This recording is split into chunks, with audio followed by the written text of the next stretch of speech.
आज की वीडियो में हम बात करने जा रहे हैं महान लेखक सलीम खान साहब के बारे में। सलीम साहब को सभी लोग सलमान खान के पिता के रूप में जानते हैं। इसके अलावा सलीम खान अपने जमाने में बेहतरीन लेखक भी रहे हैं। उस समय सलीम जावेद की जोड़ी बहुत ही फेमस थी। सलीम यानी कि सलीम खान साहब और जावेद यानी कि जावेद अख्तर साहब, सलीम जावेद ने मिलकर के फिल्मों की कहानी लिखी है जो सुपरहिट रही है। लेकिन एक समय के बाद ये दोनों अलग हो गए और अलग अलग काम करने लगे। सलीम साहब का जन्म मध्य प्रदेश के शहर इंदौर में हुआ था। 24 नवंबर 1935 को जन्मे सलीम साहब के पिताजी अंग्रेजों के राज के दौरान एक पुलिस ऑफिसर थे और सलीम साहब के बचपन में ही उनकी माताजी का इंतकाल हो गया था। उनकी मां को टीबी की बीमारी थी जिसके चलते उन्हें अपनी मां से मिलने की इजाजत भी नहीं थी। सलीम खान साहब एक अच्छे खासे परिवार से आते हैं। वो गाड़ी भी चलाते थे और कॉलेज के समय में वो अच्छे क्रिकेटर भी थे। सभी लोग सलीम साहब को अच्छे से पहचानते थे। साथ ही इनकी पर्सनैलिटी भी देखते ही बनती थी। हालांकि सलीम साहब का एक्टिंग में कोई लेना देना नहीं था, लेकिन उनकी किस्मत में इंडस्ट्री में काम करना ही लिखा था और जो किस्मत में होता है उसे कोई नहीं टाल सकता। एक शादी के दौरान फेमस डायरेक्टर अमरनाथ साहब ने सलीम साहब को देखा और उन्हें कहा कि तुम एक अच्छे खासे नौजवान हो, तुम्हें मुंबई आना चाहिए और फिल्मों में बतौर एक्टर काम करना चाहिए। डायरेक्टर की बात सुनकर सलीम खान साहब थोड़े से हैरान जरूर हुए, लेकिन जब इन्हें पता चला कि अमरनाथ साहब उन्हें 400 रुपए महीने की तनख्वाह पर भी रखने के लिए तैयार हैं और एक्टिंग अपने आप में ही एक अलग चीज है, तो इस बात से सलीम खान साहब स्टेशन पर पहुंचे तो उनके साथ एक हादसा हो गया। इसके बाद उन्होंने मन बना लिया था कि ये नाकाम होकर घर वापस नहीं आएंगे। इनके भाई ने इनसे कहा कि तुम मुंबई जा तो रहे हो, लेकिन वहाँ से बार बार खत लिखकर हमें परेशान न करना कि मेरे पास पैसे खत्म हो गए, मुझे वापस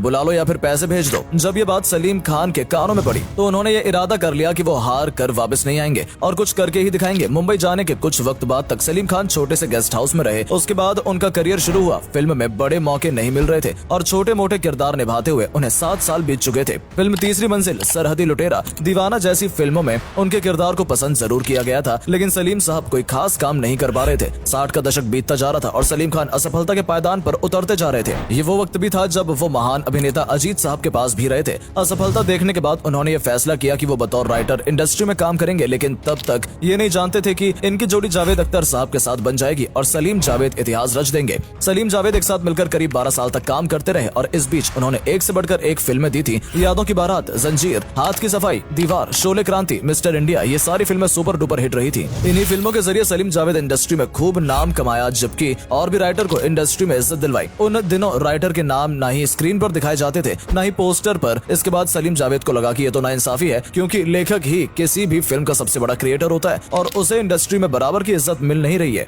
और सलीम जावेद ऐसे पहले लेखक थे जिन्होंने निर्माता के सामने शर्त रखी कि हमारे भी नाम पोस्टर और स्क्रीन पर दिए जाएं। लेकिन वो दौर भी आया जब ये जोड़ी टूट गई। 1982 के बाद सलीम खान और जावेद अख्तर साहब अलग हो गए और इन्होंने एक साथ काम करना बंद कर दिया। साथ मिलकर सुपरहिट फिल्में देने वाले लेखक सलीम जावेद दोनों अलग हो चुके थे। जब ये बात इंडस्ट्री में आई तो सभी लोग हैरान रह गए, क्योंकि दोनों ने साथ मिलकर कई सुपर डुपर हिट फिल्में दी थी और अचानक से इस जोड़ी को अलग हो जाना किसी को भी वाजिब नहीं लग रहा था। लेकिन कहते हैं कि एक समय के बाद हर किसी को अलग अलग होना ही पड़ता है और ऐसे कुछ इन दोनों ने भी जवाब दिया। जब इनसे पूछा गया कि आप दोनों ने अलग होकर काम करने के बारे में फैसला क्यों किया, तब दोनों का यही जवाब था कि हर किसी चीज की एक एक्सपायरी डेट होती है और हमारी पार्टनरशिप की भी एक्सपायरी डेट आ चुकी है, इसलिए अब हम अलग अलग काम करना पसंद करेंगे। बाद में कई तरह की बातें मीडिया में सामने आई। ऐसा पता चला कि सलीम साहब इस जोड़ी को तोड़ना नहीं चाहते थे, लेकिन जावेद अख्तर साहब कुछ और ही करना चाहते थे। यही कारण रहा कि दोनों आपसी सहमति से अलग हो गए। इस जोड़ी का टूटना किसी के लिए भी अच्छा साबित नहीं हुआ, ना ही बॉलीवुड इंडस्ट्री के लिए और ना ही सलीम साहब के लिए और ना ही जावेद साहब के लिए। अलग होने के बाद सलीम साहब का फिल्मों में काम करने का बिल्कुल भी मन नहीं था, लेकिन मीडिया और लोगों की तरफ से इतने सवाल आ रहे थे कि उन्हें जवाब देना ही पड़ा। अक्सर पूछा जाता था कि सलीम जावेद की जोड़ी में लिखता कौन है। इस बात पर सलीम जावेद जवाब देते थे कि अगर लिखने से कोई राइटर हो जाता तो पोस्ट ऑफिस के बाहर जो पोस्टमैन चिट्ठी लिखता है वो भी लेखक ही कहलाएगा।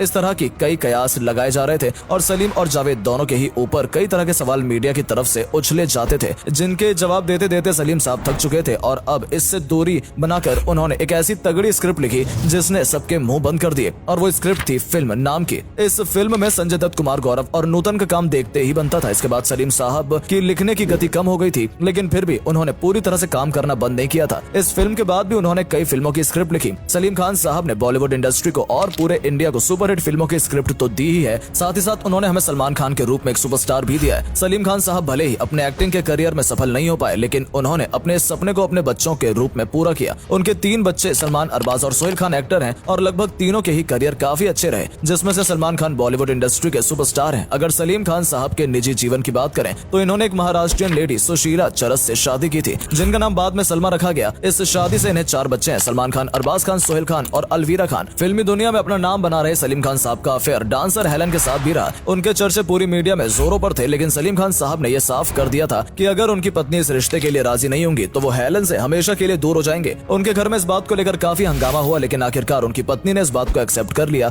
और सलीम खान ने हेलन से शादी कर ली। हेलन जी से शादी करने के बाद सलीम खान ने एक बेटी को गोद भी लिया जिसका नाम अर्पिता खान है। सलीम खान साहब ने अपनी फिल्मी करियर में कई अवार्ड जीते हैं। उनके अवार्ड की लिस्ट बहुत लंबी है जिसकी गिनती करना भी मुमकिन नहीं है। इसके अलावा वो अपने बच्चों के करियर में भी समय समय पर सुझाव देते रहते हैं। सलीम खान साहब अपने पूरे परिवार के साथ मुंबई में ही रहते हैं, जहां उनके बच्चे भी उनके साथ ही रहते हैं। इस बात में कोई शक नहीं है कि सलीम जावेद जैसे राइटर इस फिल्म इंडस्ट्री में दोबारा देखने को नहीं मिलेंगे। इस जोड़ी ने हमें कई सुपरहिट फिल्में दी हैं और हमारा मनोरंजन किया है। भारतीय सिनेमा के इतिहास में सलीम खान साहब को एक बेहतरीन लेखक के रूप में हमेशा याद किया जाएगा। सलीम साहब के बच्चे भी उनका पूरा सम्मान करते हैं और किसी फिल्म की स्टोरी या उनसे जुड़े टाइटल पर अगर उन्हें ऐतराज होता है तो सम्मान उनकी बात को रखा जाता है। सलीम साहब ने बॉलीवुड इंडस्ट्री को एक अनोखा योगदान दिया है जिसके लिए हमेशा उन्हें याद रखा जाएगा। हम ईश्वर से सलीम खान साहब की लंबी उम्र के लिए कामना करते हैं।